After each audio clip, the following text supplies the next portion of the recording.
Ingredients, அவ்வளோதான். மாவு, உளுந்து மாவு போட்டிருக்கேன். அதுக்கு 4:1 தான் அது உளுந்து மாவு.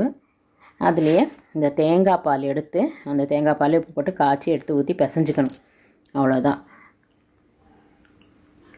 பாருங்கள், ஓரளவு நல்லா காய்ச்சிடணும். காய்ச்சிட்டோன்னே இது இந்த தேங்காய் எண்ணெய் மனம் வருது. இந்த தேங்காய் பால் இப்படி ஊற்றுறதுனால இது இந்த சாதாரண முறுக்குக்கும் நம்ம இதே ரேஷியோ தான் போடுவோம் இல்லைங்களா. இதே மாதிரி 1 கிலோ அரிசி மாவுனா 1/4 கிலோ உளுந்து போட்டு அரைப்போம். இதுக்கும் அதே ரேஷியோ தான். பட் இந்த தேங்காய் பால் காய்ச்சி ஊற்றுறதுனால ஒரு தேங்காய் எண்ணெய் மனத்தோட சூப்பராக இருக்குது இந்த காரைக்குடி சீப்பு சீடைன்றது. இது அச்சுலேயே ஒரு பட்டை அச்சு வருது இல்லைங்களா, அந்த ஓலை பகோடாலாம் போடுவோம்ல, அதுலேயே ஒன்று ஓரத்தில் வரம்பு வரம்பாக இருக்கும். அதில் கோடு கோடாக வரும் டிசைனு. அந்த அச்சு எடுத்துக்க வேண்டியதான் நம்ம. அந்த அச்சு எடுத்துக்கிட்டோம்னா புழிஞ்சு விட்டு